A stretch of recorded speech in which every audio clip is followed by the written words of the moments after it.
Yeah, We took some L's but still prevailed, I'm blessed, I ain't stressed. I'm blessed. A lot of signs you gotta peep on this road to success. Let's go. Got heavy eyes cause I don't sleep, I'm on the road to that check. Let's go. Got blood in my flesh, run it up to invest. I cut some people off, we had to level up, ain't letting up. Box truck couple, they can't mess with us, come mess with us. What's up, y'all? Christy with the Boxtruck couple. Listen, I am super excited to bring on a guest today. So many of you have reached out to find out who to deal with when they're looking for a dispatcher. Anything from who's the best dispatcher to a new authority to rates, etc. So I have a special guest today, and I am so excited that we're having this conversation. Without further ado, I bring to you Michael with Dispatch Experts. Michael, thanks so much for joining us. I'm so happy to have you. Thank you for having me, Christy. It's a pleasure being on a Boxtruck Couple show. We all watch your show all the time. It's truly a pleasure of being here. Oh, thank you. So you told us you were Michael from Dispatch Experts, but why don't you tell us a little bit about who Michael from Dispatch Experts is? Of course, I started in the industry about 12 years ago. I actually started off as an independent dispatcher. I helped out a lot of carriers throughout the years, and about 6 years ago, I was there when Dispatch Experts was being opened. We started off as a couple of people just sharing a way of working, going about dispatching truck drivers, and we grew pretty fast. Right now, we're over 100 strong. I live in Canada, by the way. I'm in Toronto. I know you all see an address in Delaware, but that's for corporate and administrative purposes. A bunch of us are here in Toronto, and then the rest is spread out all over. COVID really provided us the opportunity to be remote, so we kind of go after experienced dispatchers rather than just geographical location. And that's about it. And again, I'm really excited to be here and talk to you. Thanks for telling us a little bit about who Michael is. Why don't we get right into the questions? Sounds good to me. Okay, perfect. So, Michael, most box truck drivers are looking for a good dispatcher. Do you guys work with box truck drivers? Yeah, we do work with box trucks as far as equipment types go. However, we do have a limitation. We do not work with any box trucks that are 22 feet or less. Gotcha. So you typically work with 22 feet or more. What about MCs? How difficult is it for new MCs in this current market? Right now, it's very difficult to work with new MCs. And whether it's a dispatcher or if you're dispatching for yourself, anybody who comes into the business, the first thing they see is that there are so few people willing to work with new MCs. And that sort of gets better as time progresses. But at the beginning, it's the toughest. The first 90 days, it's the toughest because you have the least of quantity of brokers willing to work with you. And then I think the milestones after that is 6 months and then a year. And then once you're a year old and hopefully you've had your inspection, that's when more and more doors open up for you. As far as dispatching goes for a new MC, again, whether you're dispatching for yourself or if you're using a dispatching service, the key is not to leave a stone unturned. It's to get the wheels going. It's to get those couple of first loads and be able to provide these loads that you've done, these rate confirmations that you've done as references to other brokers and say, hey, this is what we've done. Asking them if they would even accept references because it is tough out there. More and more restrictions are being put by brokers as to who they work with. And we don't know when is that going to stop, when they're going to lift it. But right now, this is where we're in. And there is no sugarcoating it. It's tough out there for new MCs. Absolutely. I think that people think, oh, I have a dispatcher, so I don't have to worry about finding loads because they have this list of people that will work with them just because they're a dispatcher, you know. But what I found out was that you're just replacing me being on the load board looking for loads. You as a dispatcher, you're having the same difficulty I would, being told no because of my new authority, being hung up on because of my new authority. You know, you're just replacing me and doing that part of the work for me. And so one of the things that I advise, especially in my mentorship program, is safety. Have as many inspections as you can from the beginning. Some of my Mhm. will go to a weigh station before they start running loads just to have an inspection, because I found that brokers, even if it's a new authority, if they're really looking for somebody, they'll look at, is this a safe driver? And so if the drivers can do their part in safety, having good inspections, doing what they're supposed to do on the load, it will make it a little easier for you. But I know it's still difficult as a new authority. It is, and you're absolutely right. And you made a very good point there, is that we just replace you, right? It's a very important distinction to understand that dispatchers, independent, bona fide dispatchers, the ones that are truly there to help carriers, they don't own any of the loads. They don't have MCs. They don't have anything additional to what you have. They're there just to help you. They're here, there to let the drivers drive and for them to find the loads.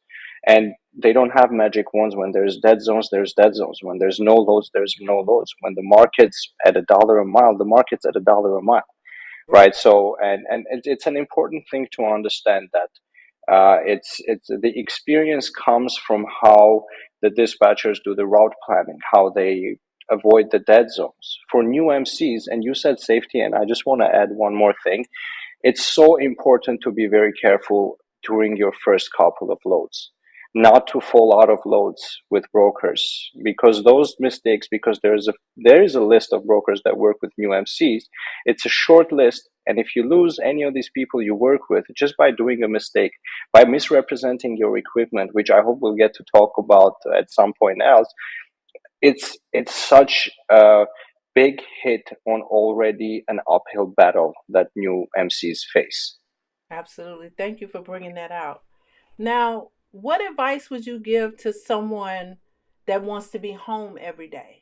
Home every day, in my opinion, is it's a completely different dynamic of driving versus people who drive regionally and over the road. Now, right now we're in a trucking recession. We've been in it for quite a while right now, and whenever we look for loads, and I'll actually specifically talk about box trucks, there's very few loads to look at. And when you're restricting yourself with, oh, I don't want to take loads that go over 300 miles, or I want to take only loads that I can run straight through right away, Mm. uh, you reduce this pool of loads. And that's just one thing I will say, which is local versus regional or over the road. Mm. And the true success, and I hope you'll agree with me, with doing local work, with being home every day, is doing multiple loads a day. Mm. Now that's amazing. And even in a hypothetical world, we imagine that these loads are out there and you can take them and you can do 2 loads, 3 loads a day. Mm. There are things that aren't in your control, like your loading and your offloading. And this is the risk that you're taking by having, if you're having 2 loads, that means you are getting loaded 2 times, you're getting offloaded 2 times. And in our industry, and again, I've been in it for 12 years, you've been in it for a very long time. You know, it never goes as planned. You know, there's always delays. You know, they're always going to keep you longer at the shipper, or they're going to keep you longer at the receiver. So it is, in my opinion, and again, because this is just my opinion, I think it's a lot tougher, but the key to it is doing multiple loads and just jumping on whatever's possible, doing those straight through runs, making sure you get the gross weekly that you need, the gross monthly that you need. Absolutely. And you made a great point about being only driving a certain amount of miles and being home every day, because that's not OTR. And people seem to think, and I've thrown the term, my husband and I have thrown the term around loosely, because we pick up loads maybe in Georgia and we'll take them to North Carolina or Virginia or Florida, and we may spend the night, but we come back home. That's not OTR. OTR is going where the money goes. So your truck is out there for weeks at a time and you're following the money, right? Being home every day is local. And you're right. If you want to be successful in doing that, the best way to do it is have multiple loads, because those loads typically don't pay enough to just do one load a day or a few loads a week. So there's this formula that drivers don't want to um to utilize. They think because, oh, we saw the box truck couple and they made 2,500 off one load that only went 300 miles, then that's all we have to do is find loads that pay like that, right? Whether they're short loads or long loads. Well, the box truck couples been dealing with the same broker for 3 years, and they exclusively run for that broker, and they do other things for that broker. So the pay that they receive is not the ideal pay for somebody that's coming into the business. The way to be successful in that area is to know how much your I won't say truck is worth, but how much it takes to run your truck. And that's knowing your cost per mile. Could you talk a little bit about that, about why cost per mile is important and understanding fixed versus variable costs? Of course, cost per mile is probably one of the first things any new starter, any new MC, any new driver should do before starting, because at the beginning, you need to know what it costs for you to sit down and have the truck. So that's where our fixed costs come in. So our truck payments or the truck rental payments, insurance, plates, and all of that. Those are our fixed costs. These are things that aren't going to change. And then obviously we go into variable costs, which is the gas that you spend, depending on how heavy your truck is. If you decide to stay somewhere, if you stay at a motel versus a hotel, your lunch, etc., all of these are variable costs. They can increase, they can decrease. You can put a percentage on it. But the important thing about our understanding costs is every day as a driver, again, whether you're dispatching yourself or you're working with a dispatcher, you make decisions whether to take a load, whether to pass on a load.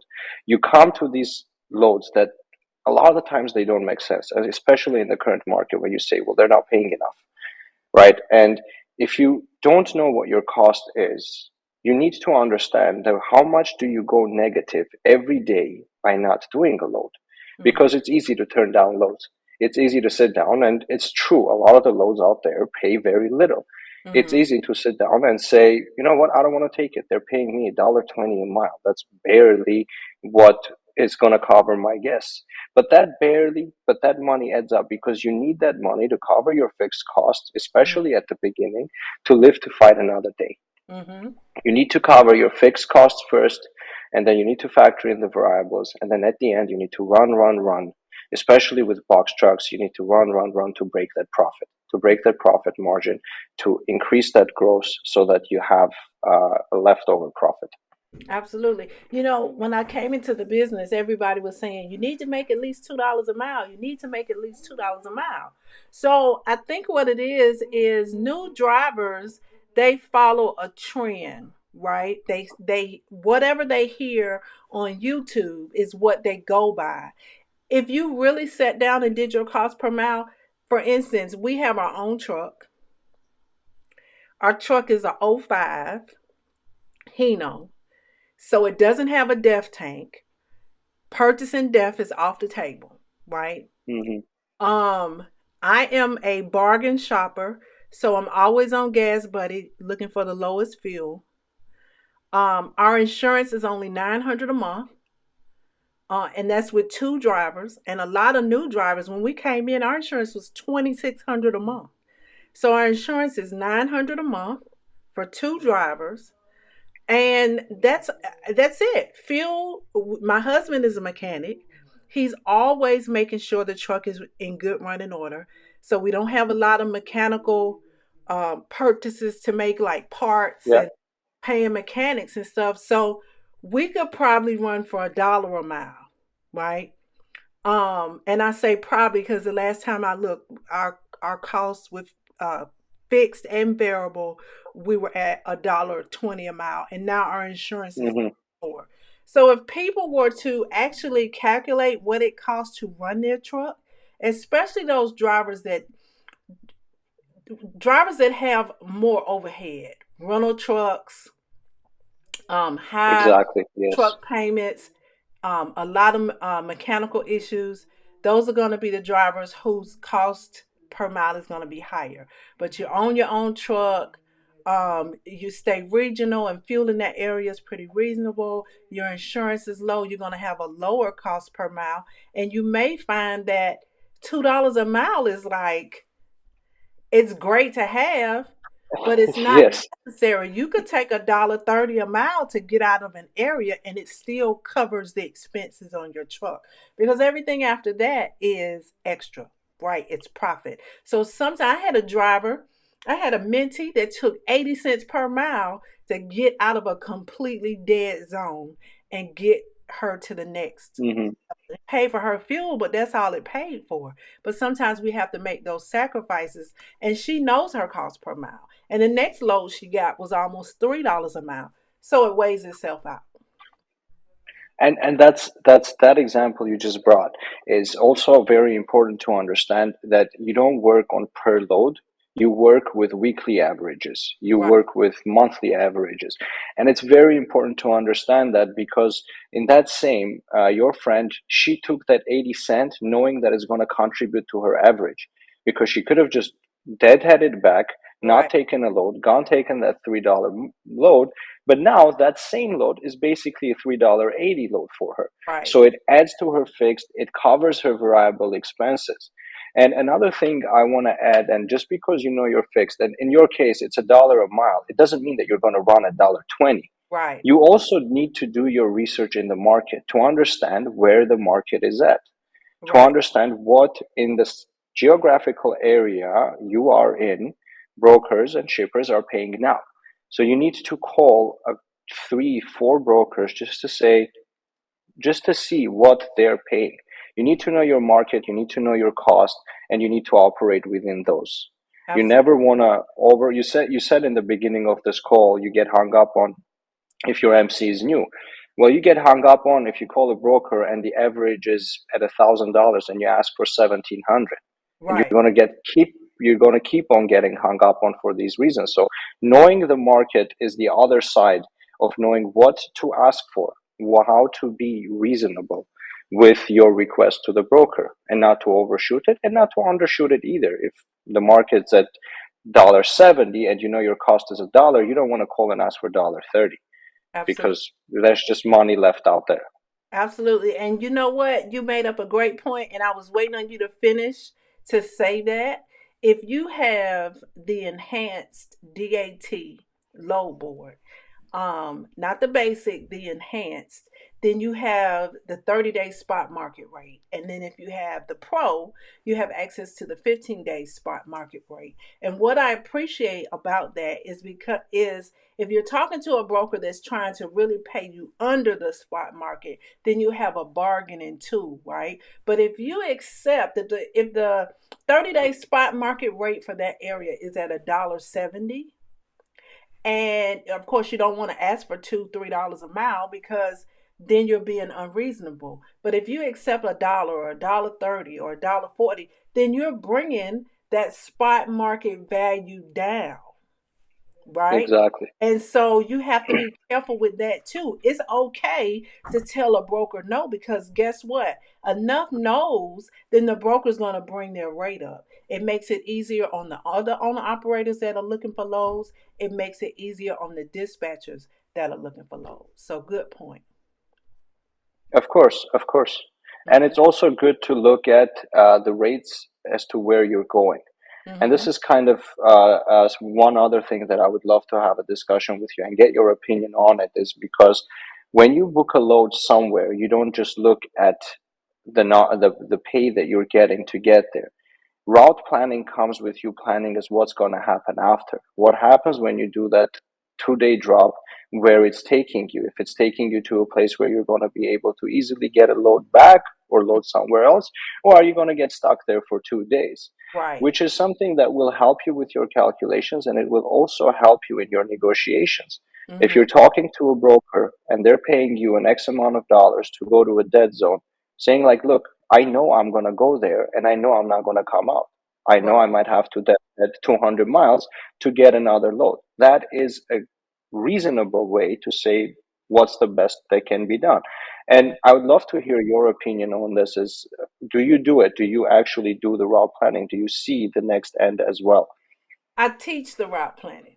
Of Yeah. course, I mentioned it before. My husband and I have been fortunate enough to have a broker that we run loads for, and Hmm. we're not typically on the load board for ourselves. We're on the load board every day helping others, and we work with you guys every day with our mentees, helping whether we're Yeah. communicating with you or whether we're communicating with our mentees, we work with you guys every day. So I teach route planning. And a lot of one tip that I have for my mentees is how else can you get out of that area?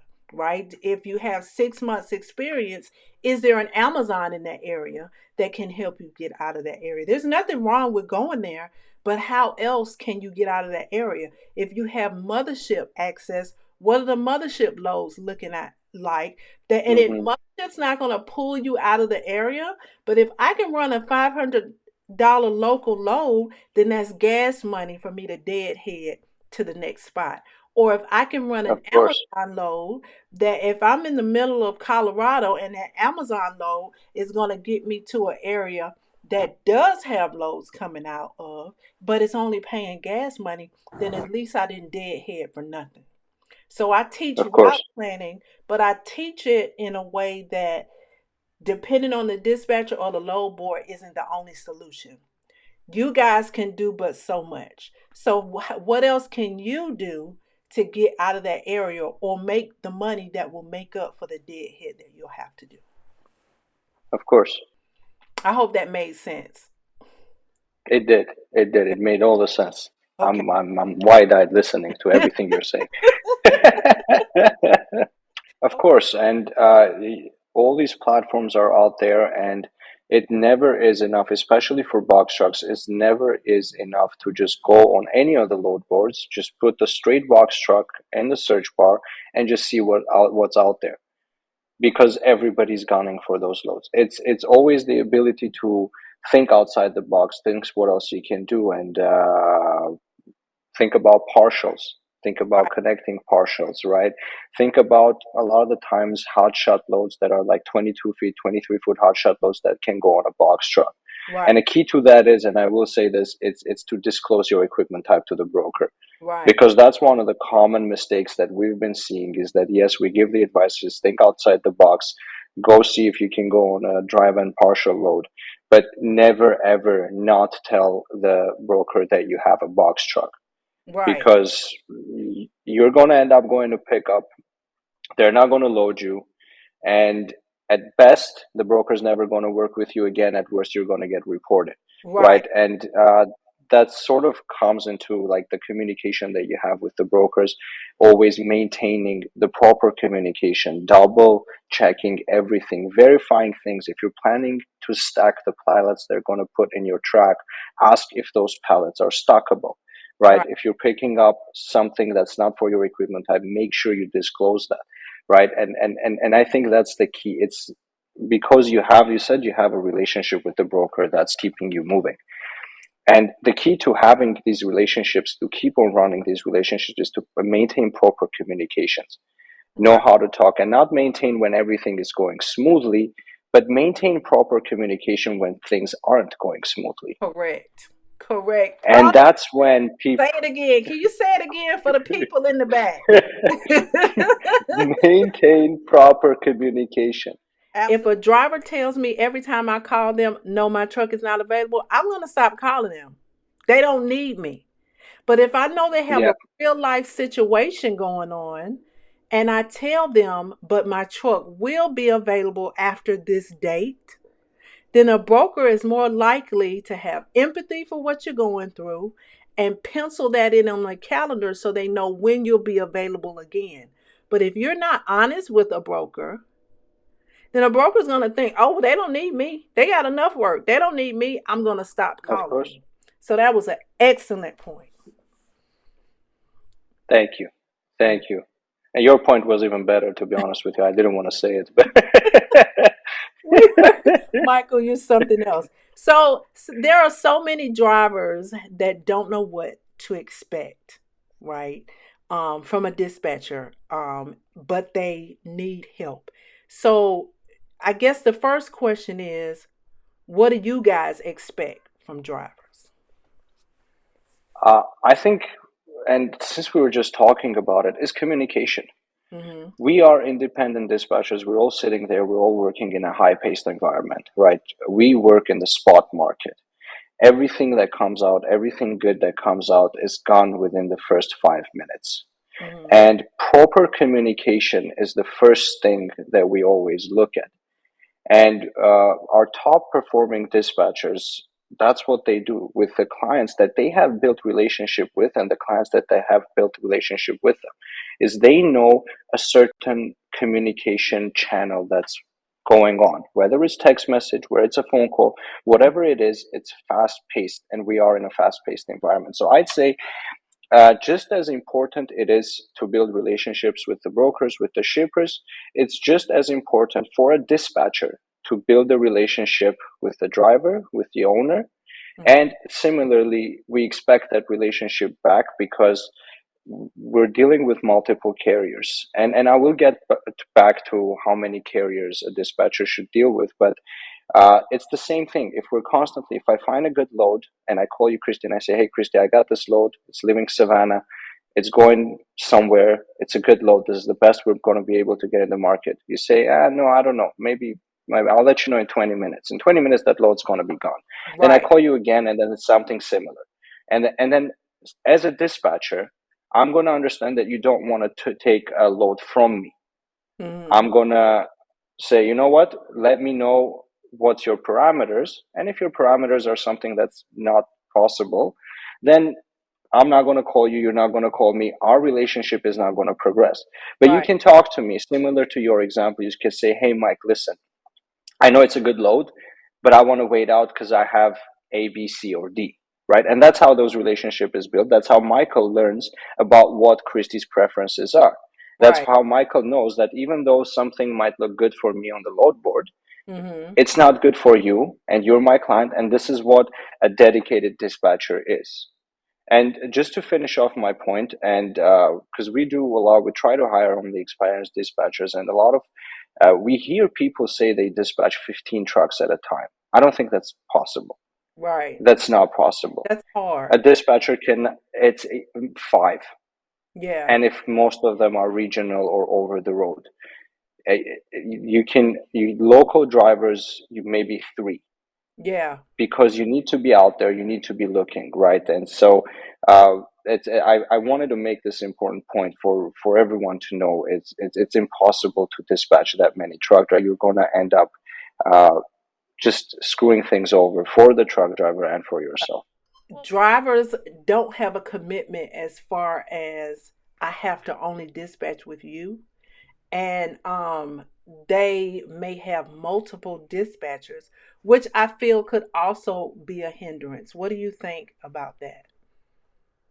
To an extent. Now, we don't require exclusivity, right? Right. We're very confident. This is why we provide extensive trainings. We're confident in the service. But Right. to an extent, when somebody has over 2 dispatchers, a little competition within dispatchers is completely fine.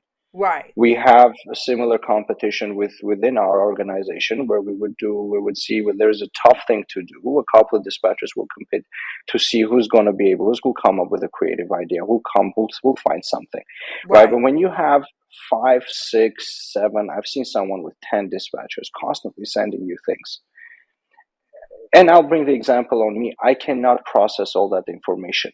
I Right. cannot use deductive reasoning to understand which one's the best option over here. Is always the same. There's too many chefs in the kitchen. Right. And from our end, it's fine. But from dispatchers' end, if you're one of the 12 dispatchers for one carrier, you're never going to prioritize this carrier. Right. You're going to realize that it's a long shot. It's potentially a waste of your time. Right.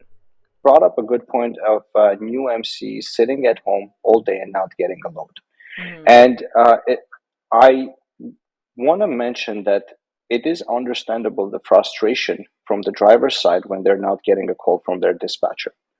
Right? Because dispatchers are sitting remote somewhere. The driver has no way of knowing whether the dispatcher is sitting on the couch or is sitting in front of the load boards, going from one load board to the other one, going onto broker load boards, checking out Shipley or something to get a load.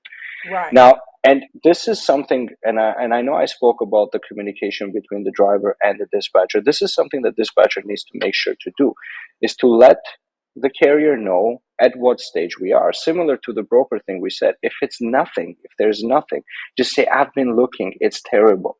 Right. We're in a dead zone. We are here. There's 5 posted loads. None of them want to work with a new MC. This is what tells you that I'm here, that I care, that I know that I'm looking. Right? It's the knowledge. But if you're not getting anything from me as your dispatcher, you don't know if Michael's talking to Christy on FaceTime or doing something else or looking for loads. Absolutely. So good communication on both parts is necessary. Which brings me to the next question. So what can a driver expect from you guys, from the dispatchers at Dispatch Experts? What the drivers will expect from Dispatch Experts is similar as what I expect from every single dispatcher. Is first of all, understanding and know-how of the driver's preferences. Not everybody's over the road. People are regional, people are local. Is a dispatcher needs to know, first of all, truck type, truck dimensions, what can fit in a truck, the accessories. So the overall knowing of the preferences. The research on the dispatchers end to see where the market is and doing a route planning, similar to what we discussed before, right? So, okay, we're in Savannah, this is where we're going, this is where we plan to go back, this is when you want to come back, and that's how I plan it. Speaking the truth and telling what's going to happen if we make the wrong decisions, right? It's the dispatcher's job to tell you that, you know what, if you're taking the load to Miami, we're going to have a hard time coming back. Right. It's disclosing information.